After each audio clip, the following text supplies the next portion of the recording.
أعوذ بالله من الشيطان الرجيم بسم الله الرحمن الرحيم رب اشرح لي صدري ويسر لي أمري واحلل عقدة من لساني يفقه قولي رب زدني علما اللهم فقهنا في الدين اللهم اهدني وسددني يا مقلب القلوب ثبت قلبي على دينك اللهم اجعل عملي كله صالحا واجعله لوجهك خالصا ولا تجعل لأحد فيه شيئا آمین۔ السلام علیکم ورحمۃ اللہ وبرکاتہ۔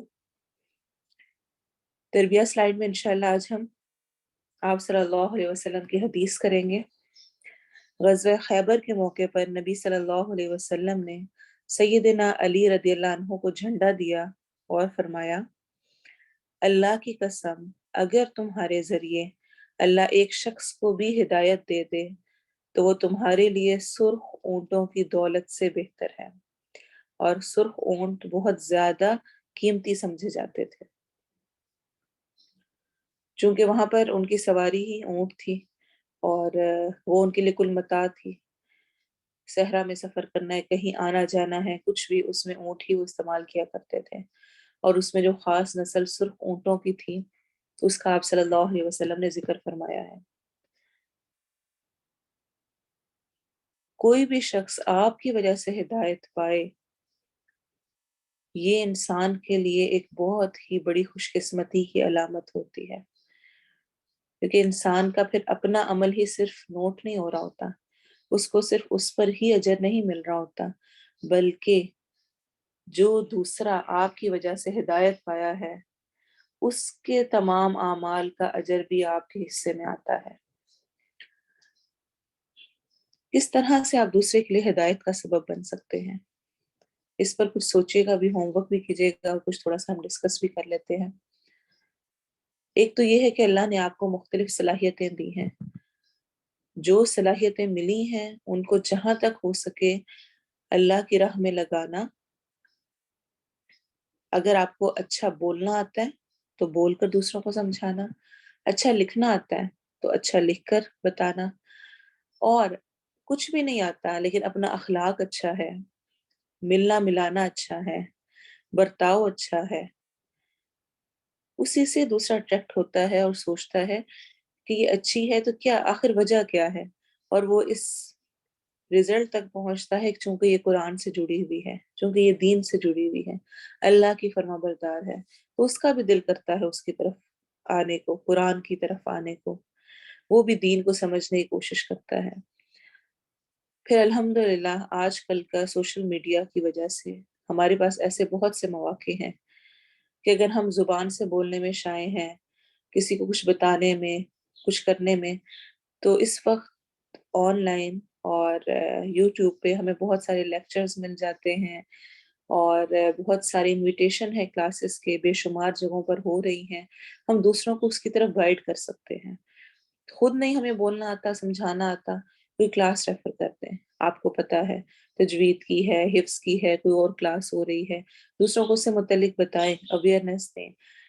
جس طرح ہم نے لاسٹ ایئر اشرا ذوالحجہ پہ بات کی تھی، اور آج بھی انشاءاللہ ہم کچھ کریں گے، بہت سارے لوگوں کو ان کی اویئرنیس نہیں ہوتی ہے، کیا دن ہے، کیا کرنا چاہیے، کیوں امپورٹنٹ ہے، اس کی اویئرنیس دیں، لوگوں کو بتائیں، تھوڑا سا بھی بتائیں گے، اور پھر اپنے بچوں کو، اپنے بچے نہیں ہیں تو ساتھ والوں کے بچے، اپنے کزنس، اور جہاں جہاں تک جو بھی ہیں، جس تک آپ پہنچ سکتے ہیں۔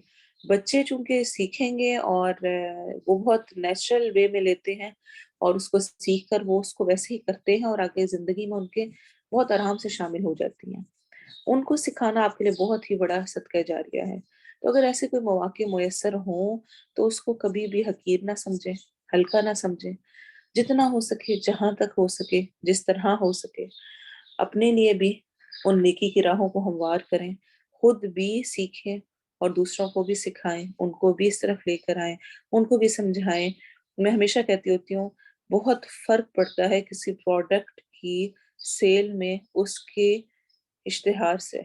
ایڈورٹائزمنٹ کیسی ہے، جتنی اٹریکٹیو ہوتی ہے، کیوں لوگ اتنے لاکھوں اور کروڑوں لگاتے ہیں 1-2 منٹ کی ایڈ پہ؟ کیا فائدہ ہوتا ہے؟ جو اس سے وہ فیمس ہوتی ہے اور جو اس کی اٹریکشن ہوتی ہے، اس سے وہ چیز جتنی سیل ہوتی ہے اتنی عام جس کے متعلق کوئی ایڈ نہ آ رہا ہو، لوگ فیملیئر نہ ہو، وہ لینے میں لوگ بہت جھجک رہے ہوتے ہیں. لیکن جیسے ہی لوگ وہ جس کو انہوں نے ایڈ میں دیکھا ہوا ہوتا ہے وہ اسٹور پہ دیکھتے ہیں تو ان کو لگتا ہے اچھا یہ تو وہی چیز ہے، چلو ٹرائی کرتے ہیں. ہماری ایڈورٹائزمنٹ، ہمارا ایڈ، میں جو سیکھ رہی ہوں اس کو میں کس طرح سے پریزنٹ کر رہی ہوں وہ کتنا اہم ہے. پڑھنے کے بعد میرے ایکسپریشن کیا ہے، خوشی کیا ہے. جب ہم کسی پارٹی سے لوٹتے ہیں یا کہیں کوئی بہت اچھی ہماری پسند کا ٹرپ ہوتا ہے تو اس کے بعد ہمارے ایکسپریشن سے دوسرے جان رہے ہوتے ہیں کہ ہم نے کتنا انجوائے کیا. تو کیا قرآن پڑھنے کے بعد، ان کلاسز کے بعد، ان چیزوں کے بعد میری ایڈورٹائزمنٹ کیا ہوتی ہے؟ ایک ٹینشن والی، ہائی بہت برڈن ہے، بہت پڑھنا پڑتا ہے، بڑی مشکل ہے، مجھ سے تو ہوتا نہیں ہے، چڑچڑے جھنجھلائے ہوئے، یا پھر دوسروں کو بھی اپیل کرنے والے، دوسروں کو بھی دین کی طرف بلانے والے، ان کو بھی سمجھانے والے کہ یہ پڑھ کر کیا سکون اور جو کچھ ملتا ہے وہ دنیا کی کسی بھی بڑی سے بڑی نعمت انجوائمنٹس میں نہیں مل سکتا. مجھے خود کو چیک کرنا ہے، اس چیز کی طرف بھی لے کر آنا ہے کہ یہ چیز کتنی پرسکون ہے، اور دوسروں کو بھی ویسے ہی ایڈورٹائز کرنا ہے اس کو. جو مجھے پروڈکٹ ملی ہے، جو اللہ تعالیٰ نے مجھے ایک یہ نعمت دی ہے، اس نعمت کو دوسروں کو اس طرح شیئر کریں کہ وہ بھی اٹریکٹ ہوں اور ان کا بھی دل کرے کہ وہ بھی اس قرآن کی طرف اور دین کی طرف آئیں. انشاءاللہ آج ہم آیا نمبر 102 اور 103 کی تجوید اور ٹرانسلیشن کریں گے. اور یہ میں نے اس لیے کروانا چاہا کہ آگے اب آپ کی 2 ویکس آف ہوں گے تو اس میں آپ ان آیات کو اچھی طرح سے کر لیں. اب تک جو ہماری جتنی آیات ہوئی ہیں عید الفطر سے لے کر اب تک کی، کوشش کریں اسپیشلی ان 2 ویکس میں ان کی ایک دفعہ سے ان کو ریویو کر لیں، تجوید کے اعتبار سے بھی، ٹرانسلیشن کے اعتبار سے بھی، اور اگر تفسیر بھی پڑھ سکیں جو کچھ آپ نے لکھا ہے تو انشاءاللہ آپ کے لیے ہیلپ فل ہوگا. تجوید کے لیے اپنی پینسل نکال لیں اور اگر آپ مارک کر سکیں غور کرتے جائیں قاری صاحب کہاں پر کس طرح پڑھ رہے ہیں، ان کے نشان لگائیں. اور ہوپ فلی کہ گروپ انچارجز آپ سے سنتے ہوئے رولز کو پوچھ رہی ہوں گی اور آپ خود بھی ان کو مارک کر رہے ہوں گے. وَاتَّبَعُوا مَا تَتْلُو الشَّيَاطِينُ عَلَى مُلْكِ سُلَيْمَانَ وَمَا كَفَرَ سُلَيْمَانُ وَلَكِنَّ الشَّيَاطِينَ كَفَرُوا يُعَلِّمُونَ النَّاسَ السِّحْرَ وَمَا أُنزِلَ عَلَى الْمَلَكَيْنِ بِبَابِلَ هَارُوتَ وَمَارُوتَ وَمَا يُعَلِّمَانِ مِنْ أَحَدٍ حَتَّى يَقُولَا إِنَّمَا نَحْنُ فِتْنَةٌ فَلَا تَكْفُرْ فَيَتَعَلَّمُونَ مِنْهُمَا مَا يُفَرِّقُونَ بِهِ بَيْنَ الْمَرْءِ وَزَوْجِهِ وَمَا هُمْ بِضَارِّينَ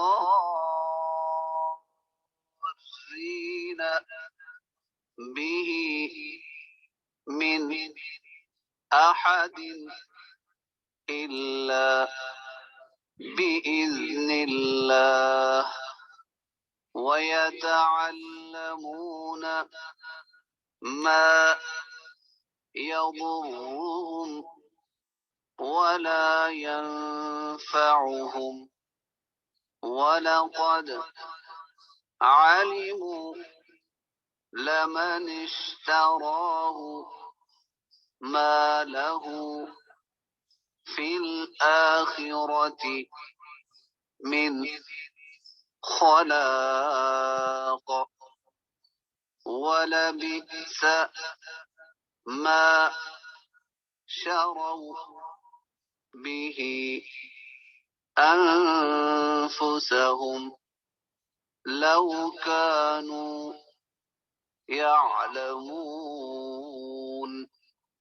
ولو أنهم آمنوا واتقوا لمثوبة من عند الله خير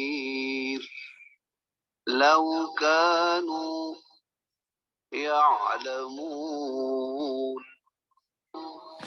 راعنا. ٹرانسلیشن دیکھیں. واتبعوا اتباع سے ہے، اردو میں بھی ہم یوز کرتے ہیں اتباع رسول. کیا ہے اتباع؟ یعنی پیروی کرنا. انہوں نے پیروی کی.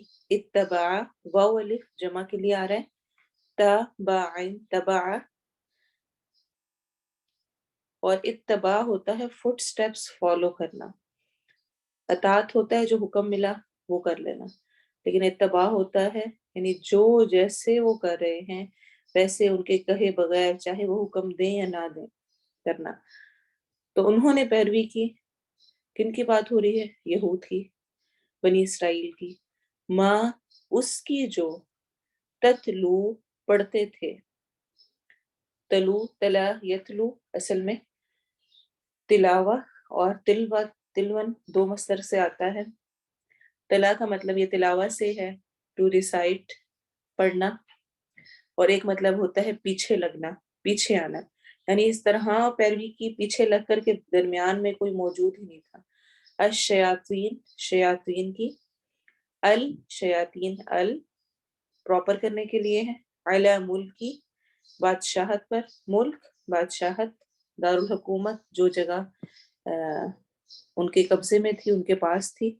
سلیمان سلیمان کی. وما اور نہیں کفر کفر کیا تھا.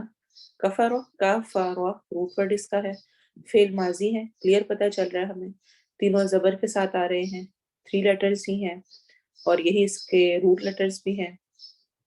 سلیمان سلیمان علیہ السلام نے. ولیکن اور لیکن. الشیاطین شیاطین نے. کفرو کفر کیا. واو الف جمع کے لیے آ رہا ہے. کافارو ویسے ہی کفارو کفر سے ہے.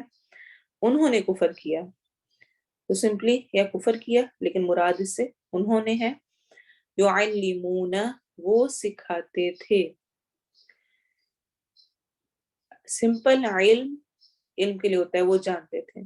جب شد کے ساتھ یعلم آ جائے، علم یعلم، تو اس کا مطلب ہوتا ہے سکھانا. یعلمون واو نون آخر میں جمع کے لیے ہے. یا شروع میں فعل مضارع کی نشانی ہے، درمیان میں عین لام میم. وہ سکھاتے تھے الناس لوگوں کو. الف لام پراپر ناؤن کے لیے ہے. ناسا نون واو سین اس کا روٹ ورڈ ہے.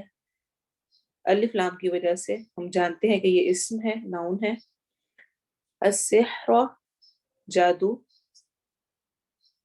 سین حرو اس کا روٹ ورڈ ہے. سحر لغوی معنی لغت میں اس کا مطلب ہوتا ہے حلق اور پھیپڑے کا کنارہ.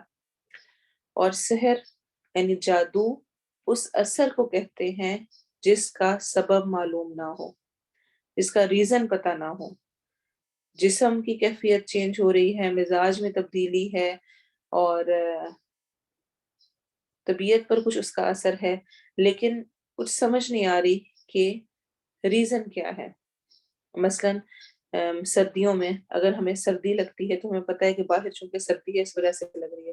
گرمیوں میں سورج نکلا ہوا ہے باہر اور ہم باہر جا کے بیٹھتے ہیں یا باہر نکلتے ہیں، پسینہ آتا ہے، ہمیں پتہ ہے کہ ریزن کیا ہے چونکہ اس وقت گرمی ہے. لیکن جادو ایک ایسی چیز ہے کہ اس کا اثر تو نظر آ رہا ہوتا ہے لیکن اس کا ریزن نہیں پتا چل رہا ہوتا، کس وجہ سے ہو رہا ہے، یعنی وہ حصی نہیں ہوتا، آپ اس کو دیکھ نہیں سکتے ہیں، اور یہی نشانی ہے جادو کے ہونے کی۔ سب ٹیسٹ کلیئر ہے، ہر چیز کلیئر ہے، لیکن طبیعت ویسے نارمل نہیں ہے جیسے ہونی چاہیے۔ تو باقی انشاءاللہ اس کا ہم تفسیر میں ڈیٹیل سے ڈسکس بھی کریں گے۔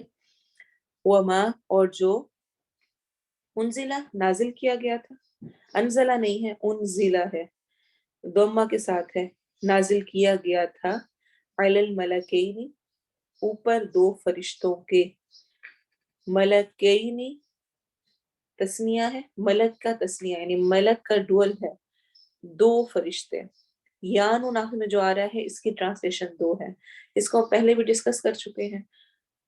اگر یانون سے پہلے کسرہ آ رہی ہے، زیر آ رہی ہے، تو وہ جمع ہوگی، اور اگر یا نون سے پہلے فتح آ رہی ہے جیسا یہ ملکینی، کینا نہیں ہے، ملکینی، تو اس سے مراد دو فرشتے ہیں۔ جیسے مسلم کا ڈول ہوگا مسلمینی، مئی، اور اس کی جمع ہوگی مسلمین، یعنی یا نون سے پہلے اگر کسرہ لگے گی تو وہ جمع ہوگی مسلمین، تمام مسلمان۔ اگر یا نون سے پہلے فتحہ لگ رہی ہے مسلمینی، تو اس سے مراد دو مسلمان ہوں گے، ڈول کے لیے آئے گا، تسنیہ کے لیے آئے گا، دو کے لیے آئے گا، اس سے مراد پھر سب نہیں ہوں گے۔ تو ایسے ہی الملکینی، ایک کینی یا نون جو ہے یہ ہمیں بتا رہا ہے کہ اس سے مراد دو فرشتے ہیں، اور دو فرشتوں کے بھی بابلا، بابل میں، عراق میں، کوفہ کے قریب ایک شہر کا نام ہے ہاروت و ماروت، ہاروت اور ماروت دو فرشتوں کے نام ہیں۔ وما، اور نہیں، یعلمانی، وہ دونوں، آخر میں الف نون آ رہا ہے، جس طرح ہم نے جمع کی کچھ نشانیاں پڑھی ہیں کہ واو نون آخر میں آ رہا ہو، یا نون آ رہا ہو، یا واو الف آ رہا ہو، یا الف تا آ رہا ہو، ان میں سے کوئی نشانی ہو تو وہ جمع ہوتا ہے۔ ایسے ہی تسنیہ کی بھی کچھ نشانیاں ہوتی ہیں جو کہ ہم پہلے بھی پڑھ چکے ہیں، ایک یا نون اور اس سے پہلے فتحہ کا آنا، ایک الف نون کا آنا، اور ایک ہوتا ہے سمپلی صرف الف آ رہا ہے۔ تو یہاں پہ دیکھیں یعلمانی، آخر میں الف نون ہے، وہ دونوں سکھاتے تھے، اسے ہم دونوں کی ٹرانسلیشن کر رہے ہیں الف نون اینڈ پر ہونے کی وجہ سے، وہ دونوں سکھاتے تھے، من احد، کسی ایک کو، احد ایک، یعنی کسی ایک کو، حتی یہاں تک کہ یقولا، وہ دونوں کہتے، اب یقول وہ کہتا ہوتا ہے، یقولون وہ سب کہتے ہوتا ہے، اور یقولا صرف سمپل الف لگ گیا اگر تو اس سے مراد دو ہیں۔ تو ہم نے تسنیہ کی تین نشانیاں پڑھ لی، یا سمپلی صرف الف اینڈ پر آ رہا ہے اس طرح، یا پھر الف نون آ رہا ہے، یا پھر یا نون آ رہا ہے اور اس سے پہلے فتح آ رہی ہے۔ تو یقولا وہ دونوں کہتے، اور یہ چیز ہم نے آپ کو یاد ہوگا آدم علیہ السلام کے واقعے میں پڑھی تھی، جہاں پہ وَلَا تَقْرَبَا هَذِهِ الشَّجَرَةَ فَتَكُونَا، ہم نے پڑھا تھا اس ٹائم، میں نے آپ کو ایکسپلین کیا تھا کہ الف اس طرح اینڈ پر آنا اصل میں دو کو شو کر رہا ہے۔ وہ دونوں کہتے انما، بے شک، نحن ہم تو، فتنتن ایک آزمائش ہے، فتنہ فتنہ سے ہے، اور فتنہ کا مطلب ہوتا ہے تپنا، تو ہر وہ چیز جو انسان کو تپا دیتی ہے اس سے میں لے آتی ہے دکھ، پریشانی، ٹرائل، آزمائش، سب کچھ فتنے کی ٹرانسلیشن ہے۔ فلا، بس نہ، تکفر، تم کفر کرو، تا شروع میں تم کے لیے ہے، اور کفر کفر، فیتعلمون پس وہ سیکھتے تھے، پہلے تھا صرف یعلمان یا یعلمون، اب ہے یتعلمون، جب یا کے ساتھ تا بھی ایڈ ہو گیا تو اس کا مطلب سیکھنا ہے، سکھانا نہیں ہے، پھر وہ سیکھتے تھے، فا پھر یا، وہ تعلم سیکھتے تھے، واو نون جمع کے لیے آ رہا ہے، فیتعلمون پس وہ سیکھتے تھے، منہما ان دونوں سے، من سے، ہما ان دونوں، تو جس طرح سنگولر کے لیے جو پروناؤن ہوتا ہے وہ ہو ہوتا ہے، تو تسنیہ ٹو ڈول کے لیے ہما ہوتا ہے، اور زیادہ کے لیے ہم ہوتا ہے، تو ہو، ہما ہم ما جو یفرقونا وہ جدائی ڈالتے تھے، وہ فرق ڈالتے تھے، دور کرتے تھے، نفرت پیدا کرتے تھے، بھی ساتھ اس کے، بینا درمیان، المرئی مرد کے، شوہر کے، وزوجہی اور اس کی بیوی کے، زوج اور ہا آخر میں اس کی کے لیے آ رہا ہے۔ زوج کا لفظ ویسے تو ہم جب بولتے ہیں تو ہمارے ذہن میں شوہر آتا ہے، لیکن عربک میں زوج کا ورڈ اسپاؤس کے لیے یوز ہوتا ہے، یعنی دونوں کے متبادل، بیوی اور شوہر دونوں کے لیے زوج کی ٹرم یوز ہوتی ہے۔ وما اور نہیں تھے ہم وہ، بدوارین نقصان پہنچانے والے، بھی یہاں پر ایکسٹرا ہے، دوارین بالکل ویسے ہی ہے جیسے کہ سورۃ الفاتحہ میں ہم پڑھتے ہیں دوالین، تو دوار کی جمع یہ دوارین ہے، نقصان پہنچانے والے، یانو آخر میں جمع کے لیے آ رہے ہیں، بھی ساتھ اس کے، من احدن کسی ایک کو، الا مگر، باذن اللہ اللہ کے حکم سے، اللہ کے اذن سے، اللہ کی مشیت سے، اس کی مرضی سے، قدرت سے، وَيَتَعَلَّمُونَ اور وہ سیکھتے تھے، یا وہ تعلم سیکھتے، وَأُنُن جمع کے لیے، ما جو، یا درہم درر سے ہے، اردو میں بھی ہم درر کا ورڈ یوز کرتے ہیں، یا درہم نقصان دیتا ان کو، ولا اور نہ، ینفعہم وہ نفع دیتا انہیں، یا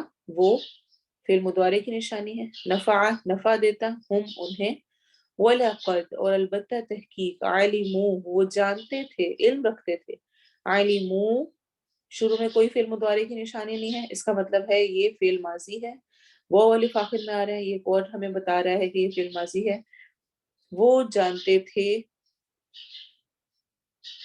کیا جانتے تھے، لمن اشترى البتہ جس نے خریدا اسے، لا البتہ من جس نے، اشترا خریدا ہو اس کو، اشترا کا ورڈ عربک میں خرید و فروخت دونوں کے لیے ہوتا ہے، کبھی خریدنے میں استعمال ہوتا ہے، کبھی بیچنے کے لیے، یہاں پر مراد ہے خریدا اسے، اور اس کا روٹ ورڈ ہے شا شین رو یا، یہاں پر مسٹیک ہے، ما نہیں ہے، لہو اس کے لیے، لا کے لیے، ہو اس کے، فی الآخراتی آخرت میں، ال شروع میں پروناؤن ہے، شروع میں پراپر ناؤن کے لیے ہے، اور آخرہ آخرت، من خلاق کوئی حصہ، خلاق خلق وہ ثواب یا وہ بھلائی کا وہ حصہ جو انسان اپنے اخلاق کی وجہ سے حاصل کرتا ہے، بھلائی کا وہ حصہ جو انسان اپنے اخلاق اور عادت سے حاصل کرتا ہے وہ خلاق کہلاتا ہے، وَلَبِسَ وَلَبِئْسَ اور البتہ، و اور لا البتہ، بئس کتنا برا ہے، بئس ما کتنا برا ہے، جو شرو انہوں نے بیچ ڈالا، ابھی ہم نے اشترا کی پہلے پڑھی خریدا، اور اب یہاں پہ ٹرانسلیشن ہے انہوں نے بیچ ڈالا، بھی بدلے اس کے، انفسہم اپنی جانوں کو، انفس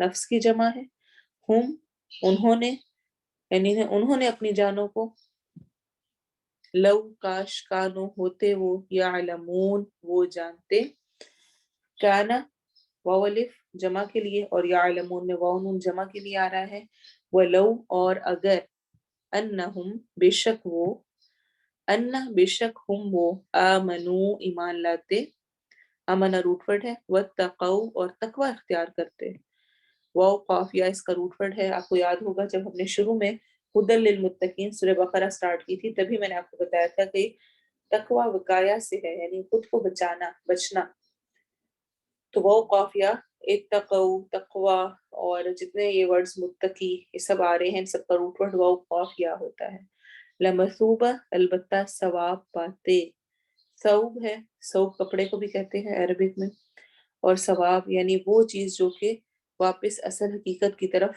آ جائے، پلٹ جانا، ثواب جو انسان کرتا ہے اس کا بدلہ اس کی طرف پلٹتا ہے، اور اسی کا یہاں پہ ذکر ہے کہ ثواب کیا ہوتا ہے، خاص طور پہ کچھ اچھے کے بدلے میں جو ملتا ہے اس کو ثواب کہا جاتا ہے۔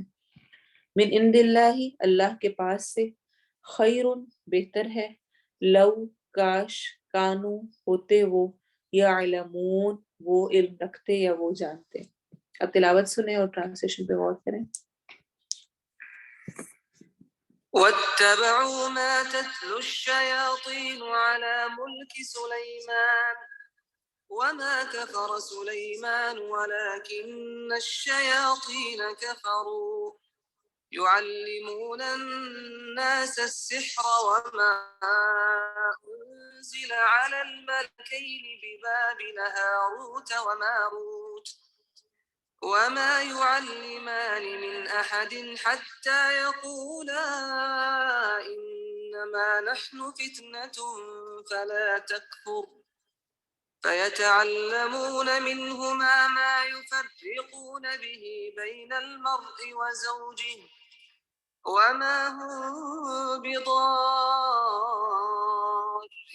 به من أحد إلا بإذن الله ويتعلمون ما يضرهم ولا ينفعهم وَلَقَدْ عَلِمُوا لَمَنِ اشْتَرَاهُ مَا لَهُ فِي الْآخِرَةِ مِنْ خَلَاقٍ وَلَبِئْسَ مَا شَرَوْا بِهِ أَنفُسَهُمْ لَوْ كَانُوا يَعْلَمُونَ وَلَوْ أَنَّهُمْ آمَنُوا وَاتَّقَوْا لَمَثُوبَةٌ مِّنْ عِندِ اللَّهِ خَيْرٌ لَوْ كَانُوا يَعْلَمُونَ۔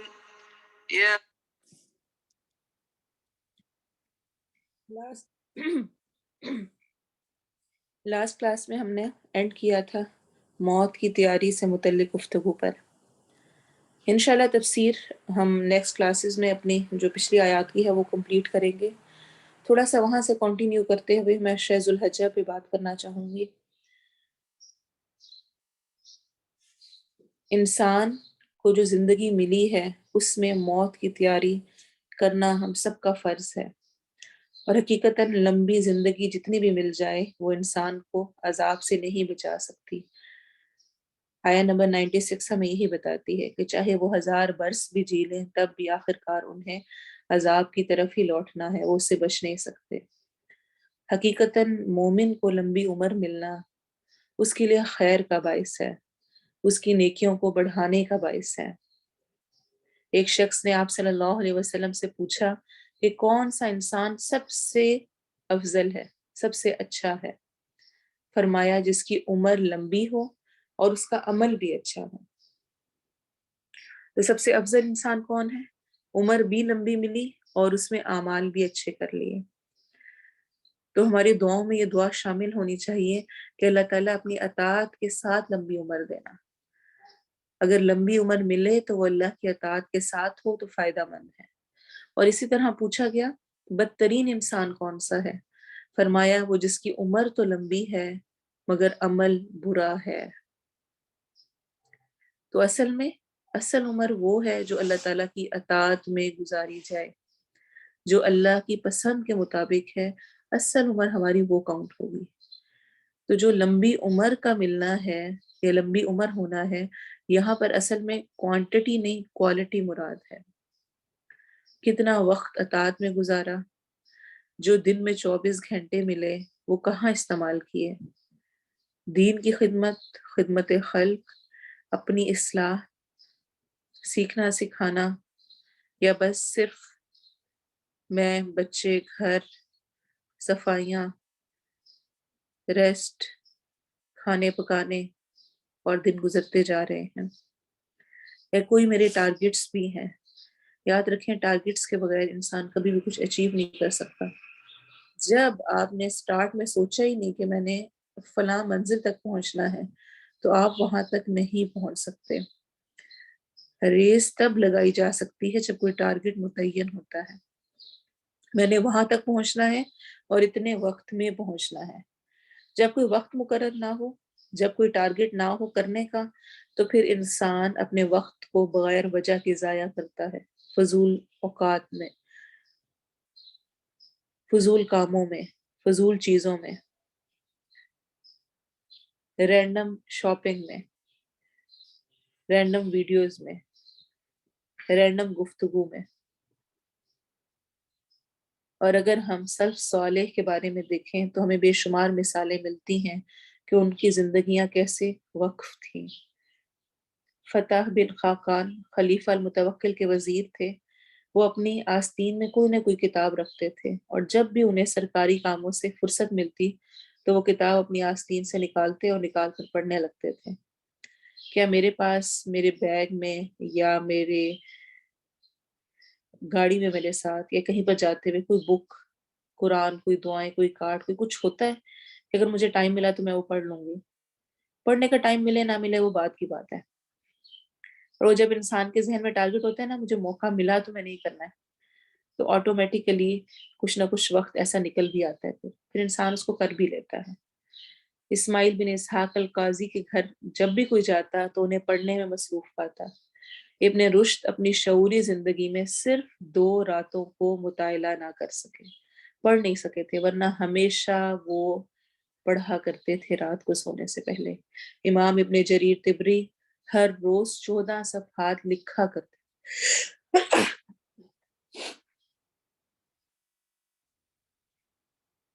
تو امام ابن جریر ہر روز 14 پیجز لکھا کرتے تھے، رائٹنگ میں تھے ان کے. اور کہا جاتا ہے انہوں نے اپنی زندگی کا کوئی ایک لمحہ بھی بیکار نہیں گزارا. علامہ ابن جوزی رحمہ اللہ کی چھوٹی بڑی کتابوں کی تعداد 1000 کے آس پاس تھی، 1000. اتنی کتابیں لکھنے کے لیے وقت نکالا ہوگا نا. امام فخر الدین رازی کی چھوٹی بڑی کتابوں کی تعداد 100 سے کم نہیں تھی، 100 ابو تھی. اور صرف جو ان کی ایک تفسیر لکھی تھی انہوں نے، اسی کی جو پارٹس تھے، جلدیں تھیں، وہ 30 تھی. اور وہ کہا کرتے تھے کہ کھانے پینے میں جو وقت ضائع ہوتا ہے میں ہمیشہ اس پر افسوس کرتا ہوں. اور علامہ شہاب الدین آلوسی مفسر قرآن نے اپنے رات کے اوقات 3 حصوں میں تقسیم کر رکھے تھے. پہلے حصے میں آرام، دوسرے میں اللہ کی یاد، اور تیسرے میں لکھنے پڑھنے کا کام کیا کرتے ہوتے تھے. تو خیر کی برکت والی لمبی زندگی ملنا یہ انسان کے لیے بہت شرف کی بات ہے.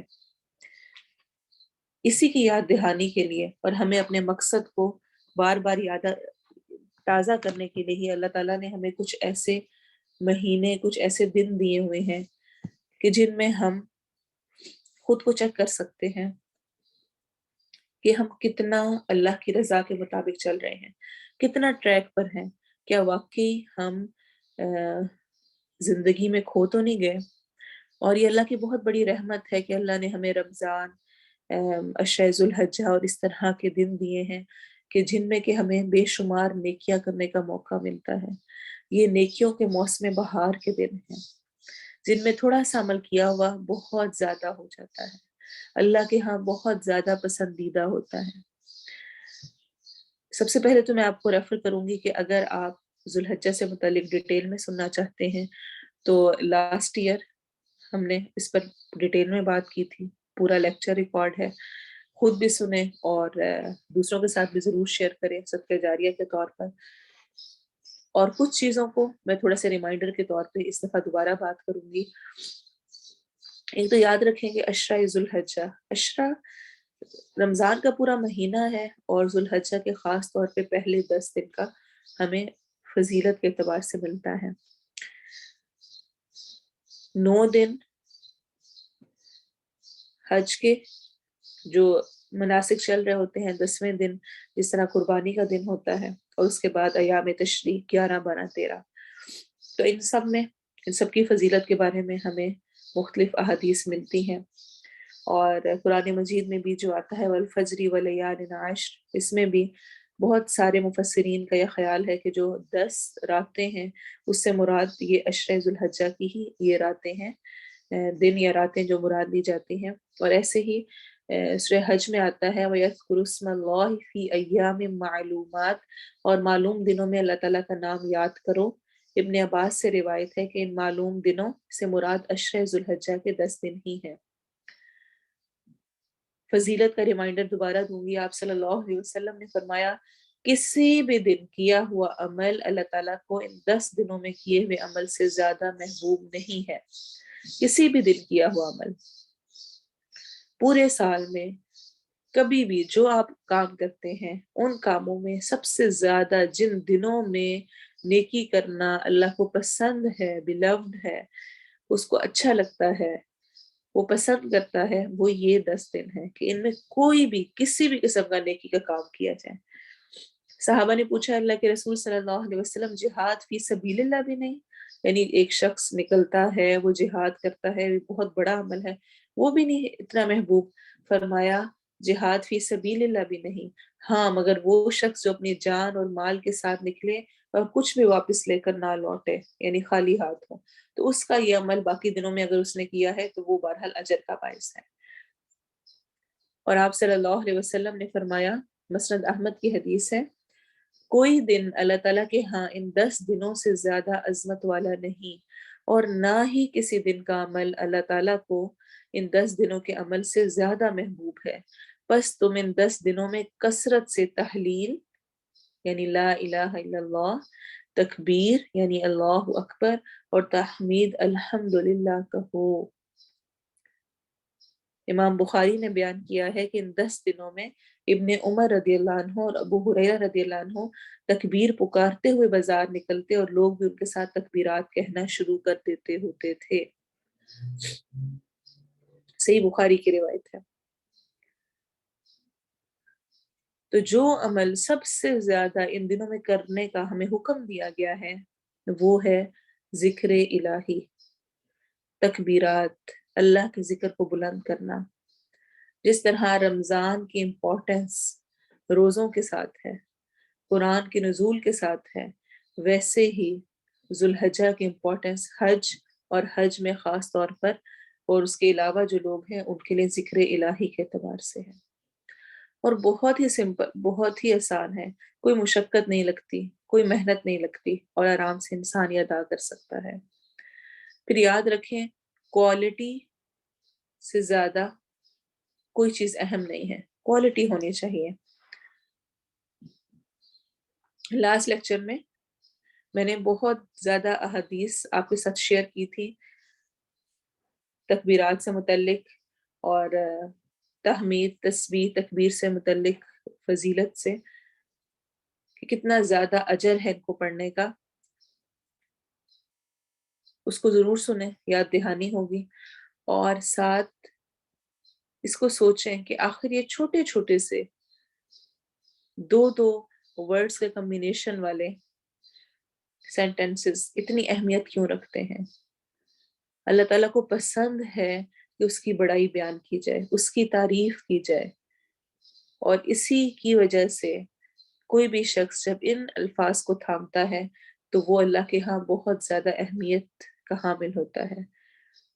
لا الہ الا اللہ، دل سے، نہیں کوئی الہ، نہیں کوئی بھی رب مگر صرف اللہ، میں نے صرف اس کی ماننی ہے. اللہ اکبر، اللہ سب سے بڑا ہے. کوئی پریشانی آ جائے، کوئی غم آ جائے، کچھ مشکل آ جائے، وہ سب چھوٹی ہیں، لیکن میرے رب کی ذات سب سے بڑی ہے. وہی میری ہر چیز کو، ہر مسئلے کو، ہر مشکل کو حل کرنے والا ہے. سبحان اللہ، پاک ہے اللہ ہر عیب سے، ہر نقص سے. جو خطائیں ہیں، جو مسائل ہیں، جو غلطیاں ہیں وہ میری طرف سے، لیکن رب تعالیٰ کی ذات سبحان اللہ پاک ہے. الحمدللہ، تمام تعریف اللہ کے لیے. جو مجھے میسر ہے، جو مجھے ملا ہوا ہے، جو صلاحیت میرے پاس ہے، جو دینے کی قوت میرے پاس ہے، جو نعمتیں میرے پاس ہیں، ان سب پر الحمدللہ، تمام تعریف اللہ کے لیے. سوچیں ان ورڈز کو اور اس کے بعد ان کو بار بار پڑھیں تو یہ اس عشرہ ذوالحجہ کا سب سے بہترین عمل ہے. اور الحمدللہ اس وقت بہت ساری تکبیرات موجود ہیں جن کو آپ لگا سکتے ہیں، سن سکتے ہیں، سرچ کریں عید کی تکبیرات کر کے، سمپل تکبیرات لکھ کر بھی، تو آپ کو بہت ساری تکبیرات کھل جائیں گی. خود سے بھی پڑھیں، گھر میں لگائیں، اگر آپ گاڑی میں نکلے ہیں اس میں لگائیں، بچوں کو ساتھ شامل کریں، کثرت سے پڑھیں، اور اپنے لیے آخرت کا ذخیرہ اکٹھا کریں. بہت آسان نیکی ہے، بہت آرام سے کی جا سکتی ہیں، اس کی ضرور کوشش کریں. پھر اس ذوالحجہ کے عشرے میں جو سب سے اہم دن ہے وہ ہے یوم عرفہ کا دن، 9 ذوالحج، جس دن حج ہوتا ہے، جس دن عرفات میں سب حج کرنے والے اکٹھے ہوتے ہیں، جس کو یوم عرفہ کہا جاتا ہے. اس دن حاجیوں کے علاوہ جو باقی لوگ ہیں مختلف جگہوں پر، ان کو روزہ رکھنے کا حکم دیا گیا ہے. اور آپ صلی اللہ علیہ وسلم نے یوم عرفہ کے روزے کے بارے میں فرمایا، گزشتہ سال اور آئندہ سال کے گناہوں کا کفارہ ہے. ایک روزہ 2 سالوں کے گناہوں کا کفارہ ہے، یعنی اس کے گناہوں کو مٹانے کا باعث ہے. تو اس لیے کوشش کریں اس روزے کو رکھنے کی. پھر خاص طور پہ یوم عرفہ کے دن دعاؤں کو مانگنا انتہائی اہمیت رکھتا ہے. سب سے زیادہ لوگ جہنم سے جو نجات پاتے ہیں وہ یوم عرفہ کے دن ہی ہے. صحیح مسلم کی روایت ہے، آپ صلی اللہ علیہ وسلم نے فرمایا، کوئی دن ایسا نہیں ہے کہ جس میں اللہ تعالیٰ عرفات کے دن سے زیادہ لوگوں کو جہنم سے آزاد کرتا ہو. اور آپ صلی اللہ علیہ وسلم نے اس موقع پر یوم عرفہ کے دن کی جو دعا ہمیں سکھائی ہے وہ بہت اہم ہے. لا الہ الا اللہ وحدہ لا شریک لہ لہ الملک ولہ الحمد وہو علی کل شیء قدیر. یہ یوم عرفہ کی دعا ہے. اس دعا کو اپنی دعاؤں میں شامل کریں، اور خاص طور پر یوم عرفہ کے دن کو عبادت کے طور پر اپنے ذہن میں ٹارگٹس کے ساتھ رکھیں. ہوتا کیا ہے کہ چونکہ وہ عید سے ایک دن پہلے کا ہوتا ہے تو اس میں بے شمار کام ہمارے ہوتے ہیں کرنے والے، اور عورتیں ہونے کی حیثیت سے تو بہت زیادہ گھر کی صفائیاں، کام اور دوسری چیزیں، عید کی تیاری کے اعتبار سے سیٹنگز. کوشش کریں کہ جہاں تک جو چیزیں پہلے نپٹا سکیں. یوم عرفہ کے دن دعا کا اہتمام، کثرت سے دعا اور روزہ رکھنا یہ ضرور کریں. اس دن بہت سارے لوگ جہنم سے نجات پاتے ہیں، صرف عرفات میں موجود ہی نہیں، اس کے علاوہ بھی. تو اس لیے اس کی ضرور کوشش کرنی ہے انشاءاللہ. پھر سب کاموں کو کرنے سے پہلے یاد رکھیں کہ توبہ اور استغفار یہ سب سے پہلے نمبر پر ہے. آپ جو بھی عمل کرنے لگیں، عشر ذوالحجہ شروع ہو چکا ہے، اس سب سے پہلے جو سب سے اہم کام ہے وہ ہے توبہ اور استغفار. کئی دفعہ ایسا ہوتا ہے کچھ ہمارے ایسے گناہ، غلطیاں، خطائیں ایسی ہوتی ہیں جو کہ ہماری نیکیوں کے راستے میں حائل ہوتی ہیں، رکاوٹ ہوتی ہیں، ہمیں کرنے نہیں دیتی. ہمیں نظر آ رہا ہوتا ہے کہ اس وقت یہ نیکی، یہ خیر کی جا سکتی ہے، وقت ہے میں قرآن پڑھ سکتی ہوں، وقت ہے میں نفل پڑھ سکتی ہوں، نیند پوری ہے، اٹھ سکتی ہوں، ابھی کوئی ایسا مسئلہ نہیں ہے نماز کے لیے. لیکن سستیاں، کوتاہیاں، اس وقت دوسرے کی ہیلپ کی جا سکتی ہے، میں فریش ہوں، کر سکتی ہوں، سب کچھ ہے، لیکن بس نہیں اٹھنا، نہیں کرنا چاہتے. پانی کی آواز آئی تو میرے ہاتھ فوراً نہیں ہلتے کسی کو پانی دینے کے لیے، کوئی اور دے دے ٹھیک ہے. وہ سمپل چھوٹی ایگزامپلس دے رہی ہوں. ایسا کیوں ہوتا ہے؟ کچھ اپنے ہی گناہوں کی وجہ سے. تو سب سے پہلے اللہ سے توبہ اور استغفار کر کے اللہ سے نیکیاں کرنے کی توفیق مانگنی ہے. یہی عشرہ ہوگا. سب لوگوں کے دن ایسے ہی گزریں گے، یہ 10 دن گزر جانے ہیں جیسے پچھلے دن گزرتے رہے ہیں. کچھ اس میں بہت ساری نیکیاں کمال ہیں گے، ہم جو اتنے سارے سننے والے ہیں نا ان میں بھی، اور کچھ صرف ارادے کرتے ہوئے ہی وقت گزار دیں گے. تو سب سے پہلا کام جو کرنا ہے کسی بھی نیکی اور کسی بھی کام کو شروع کرنے کا، وہ توبہ استغفار سے کرنا ہے.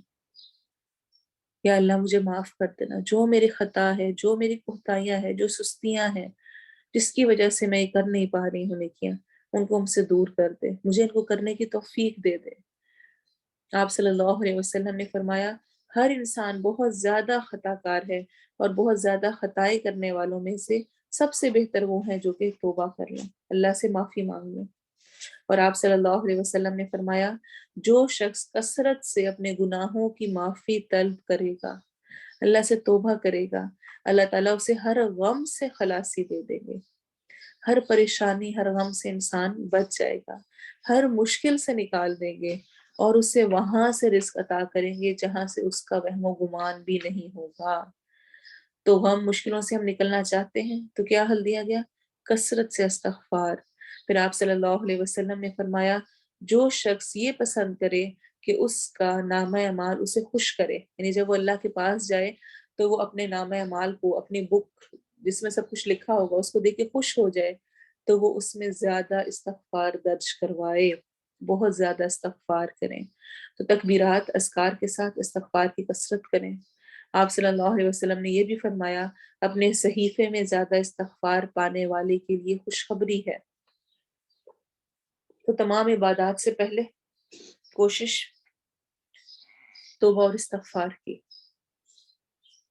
پھر چونکہ یہ افضل دن ہے، ان میں کوشش کرنی ہے کہ افضل اعمال کیے جائیں، اور کچھ تھوڑے سے میں آپ کے سامنے ذکر بھی کروں گی۔ آپ صلی اللہ علیہ وسلم سے پوچھا گیا کون سا ایمان افضل ہے؟ ہم سب ایمان والے ہیں نا، مومن ہیں۔ فرمایا جس میں کوئی شک نہ ہو، یہ نہ ہو کہ اگر اللہ کی راہ میں اللہ نے حکم دیا میں کروں گی تو پتہ نہیں کیا نقصان ہو جائے گا۔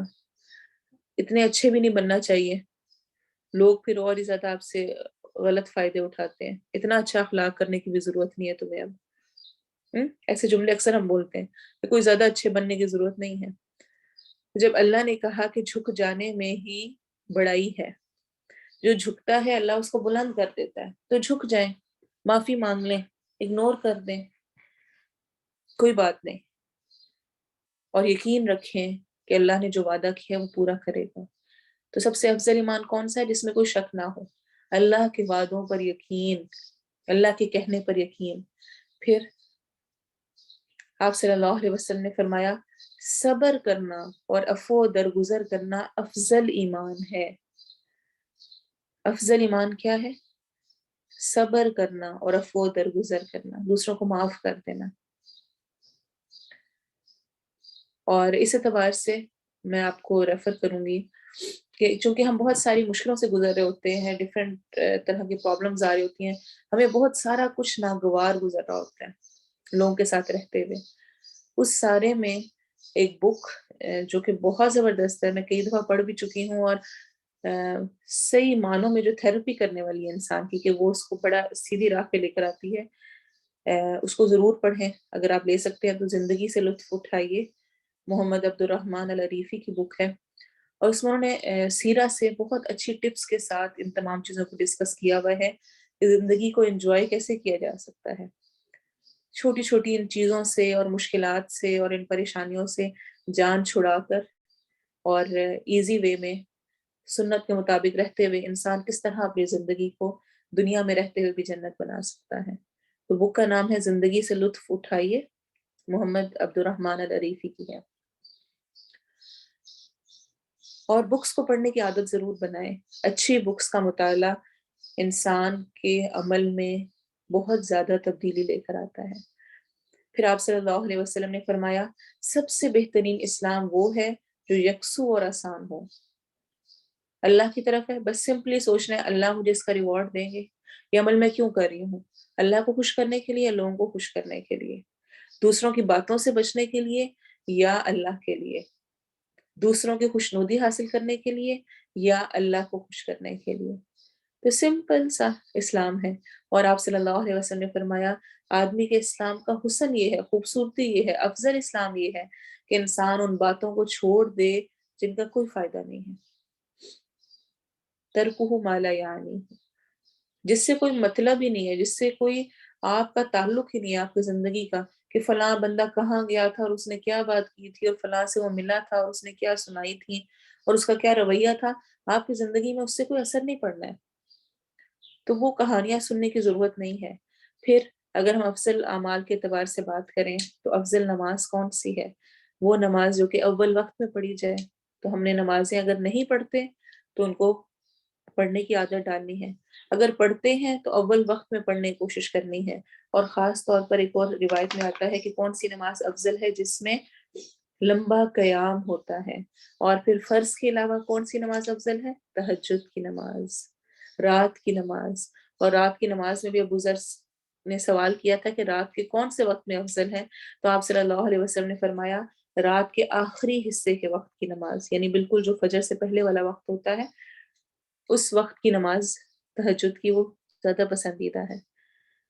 پھر روزہ کون سا افضل ہے نفلی روزے کے اعتبار سے؟ تو فرمایا داؤد علیہ السلام کا روزہ، کہ وہ ایک دن روزہ رکھتے تھے اور ایک دن افطار کرتے تھے. پھر کون سا حج افضل ہے؟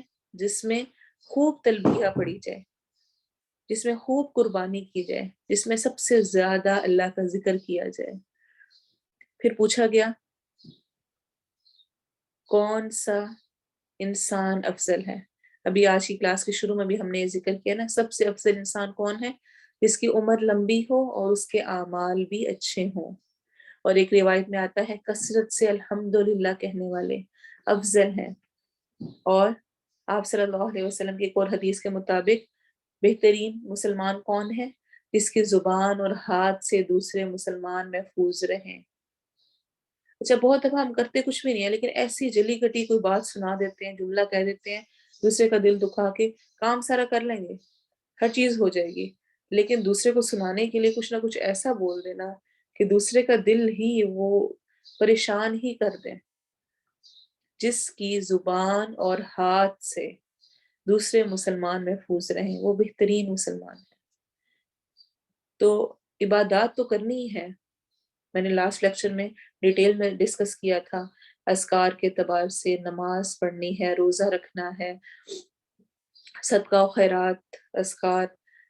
اس کے علاوہ جو حقوق العباد اور ان چیزوں سے متعلق معاملات ہیں ان کو بھی دیکھنا بہت ضروری ہے. پھر اسی طرح طاقتور مومن کمزور مومن سے بہتر قرار دیا گیا. طاقتور کس اعتبار سے؟ ایمان کے اعتبار سے طاقتور. چھوٹی سی بات پر اپنا ایمان نہ بیچنے لگے، اس کو چھوڑ کے نہ بیٹھ جائیں، بلکہ اس پر قائم رہیں، اس پر ڈٹے رہیں. پھر صدقے کے اعتبار سے ہمارا کانسیپٹ اکثر و بیشتر یہ ہوتا ہے کہ صدقہ وہ ہے جو کہ مال کی صورت میں دے دیا، بہت ہوا کوئی کپڑے دے دیے، جو کچھ پڑا ہوا ہے اپنی ملکیت میں اس میں سے کچھ دے دیا. حالانکہ صدقے کا کانسیپٹ بہت زیادہ وسیع ہے. اور ان دنوں میں صدقہ و خیرات جس طرح باقی تمام اعمال اللہ کے ہاں بہت محبوب ہیں، اسی طرح صدقہ و خیرات کرنا بھی بہت زیادہ محبوب ہے. اور میں تھوڑا سا اس پر روشنی ڈالنا چاہوں گی کہ ہم کس کس طرح صدقہ و خیرات کر سکتے ہیں، اس کے معنی کو وسعت دیں. آپ صلی اللہ علیہ وسلم نے فرمایا کل معروف صدقہ، ہر نیکی صدقہ ہے. ہر اچھا کام جو ہم کرتے ہیں، چھوٹے سے چھوٹا کام ہے وہ بھی صدقہ ہے. آپ صلی اللہ علیہ وسلم نے فرمایا، صحیح مسلم کی حدیث ہے، نیکی میں سے تو کسی نیکی کو حقیر اور معمولی نہ جان، اگرچہ وہ نیکی یہی ہو کہ تو اپنے بھائی سے حشاش چہرے سے ملاقات کرے، اسمائل کے ساتھ کرے. کوئی فرق پڑتا ہے؟ بہت دفعہ میں اس کا ذکر کر چکی ہوں. اسمائل کے ساتھ آپ کسی سے ملیں اور منہ بنا کے ملیں، کیا اس سے آپ کی پرسنالٹی پر دوسرے کی پرسنالٹی پہ کوئی اثر پڑتا ہے؟ بہت زیادہ. تو اسمائل دینا، مسکرا کے ملنا، یہ بھی ایک صدقہ ہے. آپ صلی اللہ علیہ وسلم نے فرمایا ہر مسلمان پر صدقہ واجب ہے، فرض ہے، لازمی اسے کرنا ہی کرنا چاہیے. صحابہ نے پوچھا اگر کسی کے پاس صدقہ دینے کو کچھ نہ ہو تو؟ آپ صلی اللہ علیہ وسلم نے فرمایا دونوں ہاتھوں سے کام کر کے مال کمائے، اپنے آپ کو بھی فائدہ پہنچائے اور خیرات بھی کرے. صحابہ نے پھر پوچھا اگر اس کی بھی قوت نہ ہو یا ایسا نہ کر سکے تو آپ نے فرمایا غمگین، حاجت مند اور درد خواہ کی مدد کرے. صحابہ نے عرض کیا اگر ایسا بھی نہ کر سکے، آپ نے فرمایا نیک کاموں کی ہدایت دے، دوسروں کو اچھے کاموں کا ہی بتا دے. فرمایا اگر ایسا بھی نہ کر سکے تو آپ نے فرمایا اپنے آپ کو برائی سے ہی بچا لے، تو یہ بھی اس کے لیے صدقہ ہے. اور آپ صلی اللہ علیہ وسلم نے فرمایا، صحیح بخاری اور صحیح مسلم کی حدیث ہے، آدمی کے بدن میں جتنے جوڑ ہیں روزانہ ان میں سے ہر ایک کا صدقہ واجب ہے. اور ایک اور روایت میں صحیح مسلم کی میں آتا ہے کہ 360 جوڑ ہیں، تو ہر ایک کا صدقہ روزانہ واجب ہے ہم پر. کیسے دیں گے؟ اتنی پیاری مجھے حدیث لگتی ہے، اس کے اگلے والے الفاظ کو غور سے سنیں. بس دو آدمیوں کے درمیان انصاف کرنا بھی صدقہ ہے. کوئی آپ کے پاس کوئی مقدمہ کوئی بات لے کر آیا، دونوں کے درمیان انصاف کے ساتھ اس کو طے کرنا، یہ بھی صدقہ ہے۔ اور آدمی کو سواری پر سوار ہونے میں مدد کرنا، سمپل بہت چھوٹے چھوٹے کام ہیں لیکن یہ صدقہ میں شمار ہوتے ہیں اگر نیت ہو۔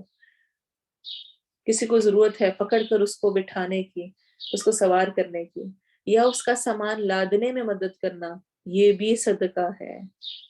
کسی کا سامان اٹھا کے فوراً اس کو رکھ دینا، کوئی بڑا آیا ہے، کوئی بڑا جا رہا ہے، اسے کوئی ضرورت ہے، اس کی چیز کو اٹھا کر ادھر سے ادھر کرنا، یہ بھی صدقہ ہے۔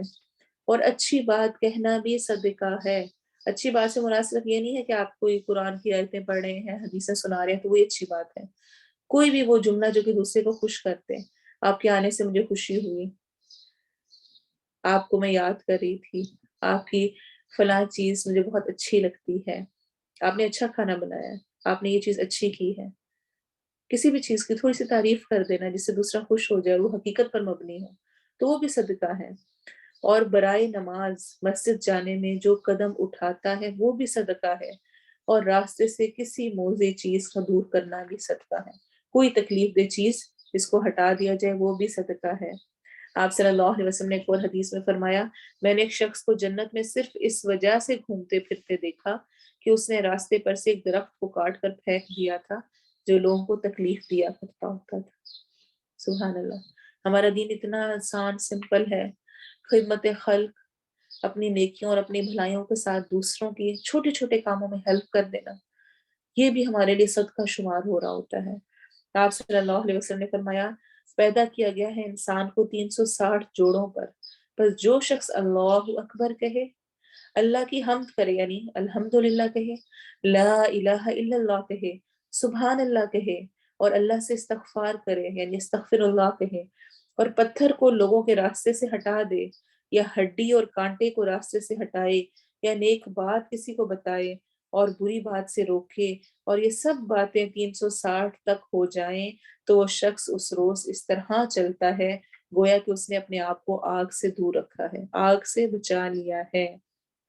پھر آپ صلی اللہ علیہ وسلم نے فرمایا، صحیح بخاری و مسلم کی روایت ہے، جو مسلمان کوئی درخت لگائے یا کھیت بوئے اور اس سے انسان اور چرند پرند کھائیں تو یہ بھی اس کے لیے صدقہ ہے۔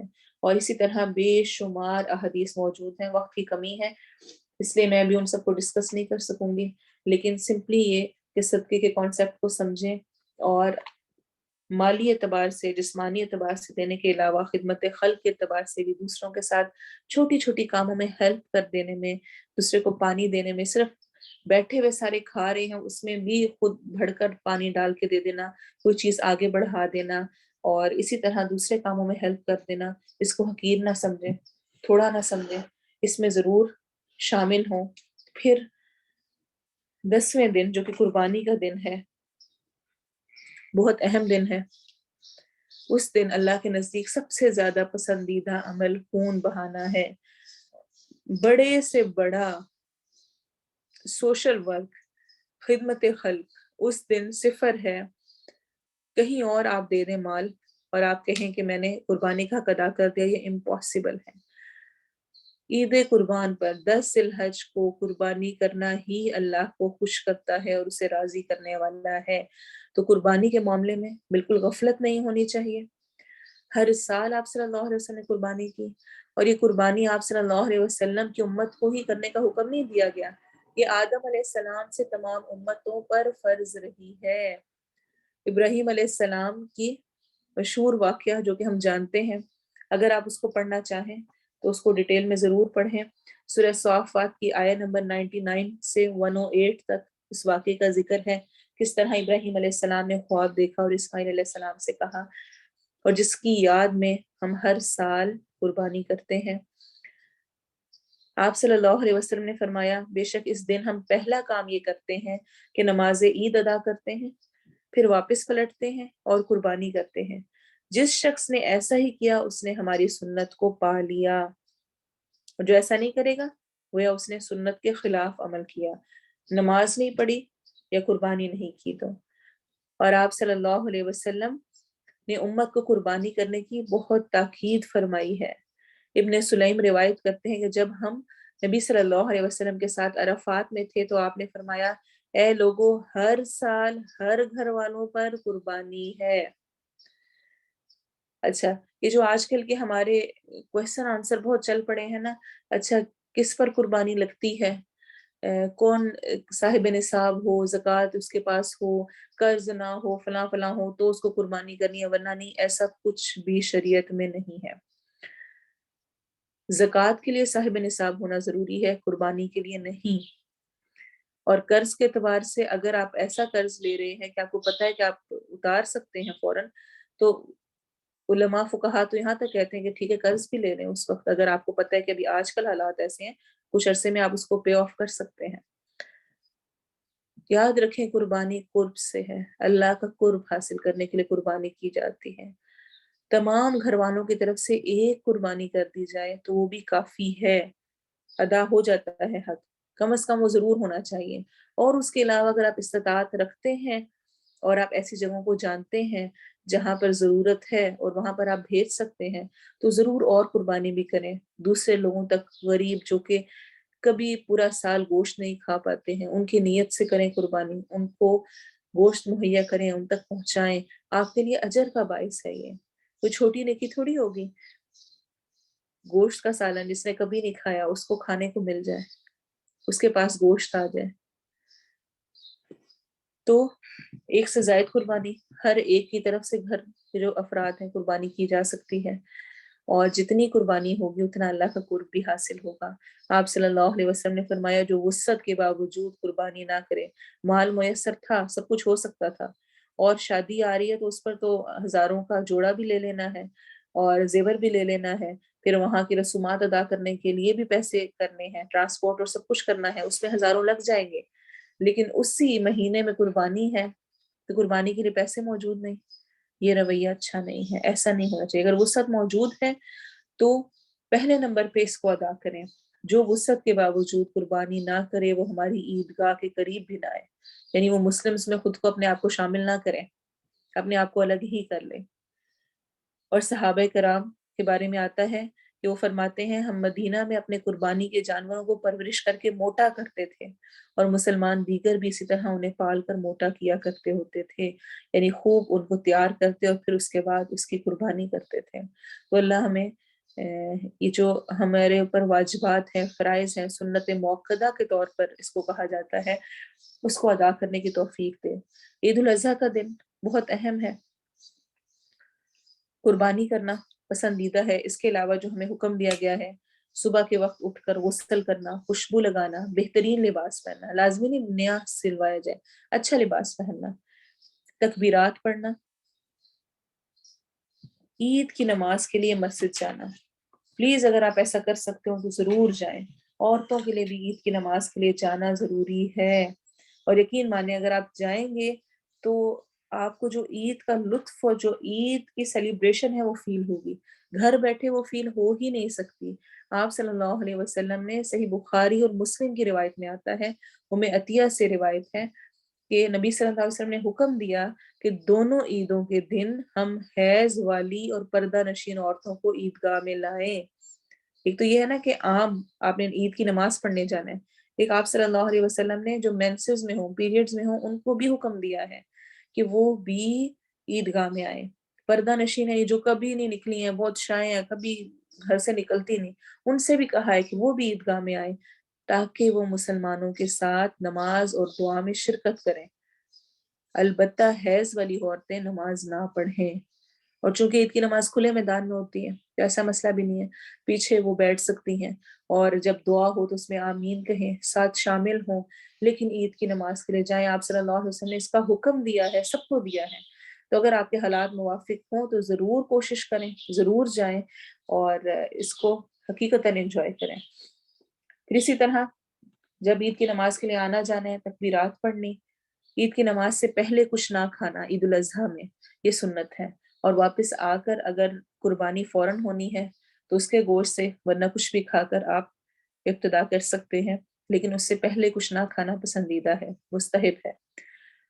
پھر اسی طرح اذان اور تکبیر کے بغیر عید کی نماز ہوتی ہے.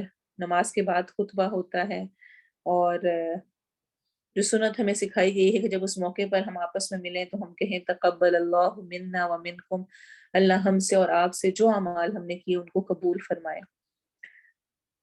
تو یہ تھا کچھ مختصر سا کچھ چیزوں کی یاد دہانی، اور کچھ نئی چیزیں ایڈ ہوئیں۔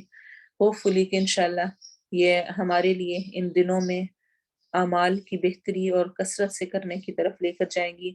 آخری بات یہ کہ تمام اعمال کو کرتے ہوئے ساتھ یہ یاد رکھیں، عبداللہ بن مسعود نے جو تقوی کی نشانیاں بتائی تھیں ان میں سے ایک یہ بھی کہ اس کی اطاعت کی جائے اور نافرمانی نہ کی جائے۔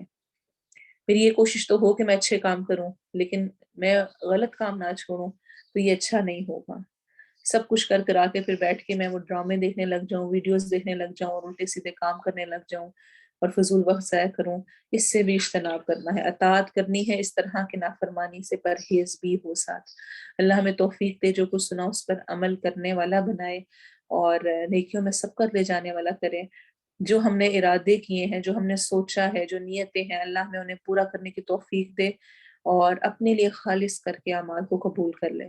سبحانک اللہم و بحمدک، اشہد ان لا الہ الا انت، استغفرک و اتوب الیک۔ سبحان ربک رب العزت عما یصفون وسلام علی المرسلین والحمد للہ رب العالمین۔ والعصر ان الانسان لفی خسر الا الذین آمنوا وعملوا الصالحات وتواصوا بالحق وتواصوا بالصبر۔ انشاءاللہ آپ کے گروپ میں بھی اناؤنس کر دیا جائے گا۔ نیکسٹ 2 ویکس آپ کے آف ہوں گے، اس کے بعد انشاءاللہ ہم دوبارہ سے کلاس سٹارٹ کریں گے۔ البتہ اس ویک آپ اپنے گروپس کریں گے، اس میں اپنا لیسن سنائیں گے، اور اس کے بعد کے ویکس میں آپ آف لیں گے۔ جو کچھ سیکھا ہے اس کو ضرور شیئر کریں، دوسروں تک بھی پہنچائیں، اور جو آپ نے عملی طور پر کچھ آئیڈیاز ہیں، آپ کچھ کر رہے ہیں، اس کو اگر آپ شیئر کر سکیں تو ضرور شیئر کریں، دوسروں کے لیے موٹیویشن ہوگی انشاءاللہ۔ اللہ تعالیٰ ہم سب سے ہماری کوششوں کو قبول کریں۔ السلام علیکم ورحمۃ اللہ وبرکاتہ۔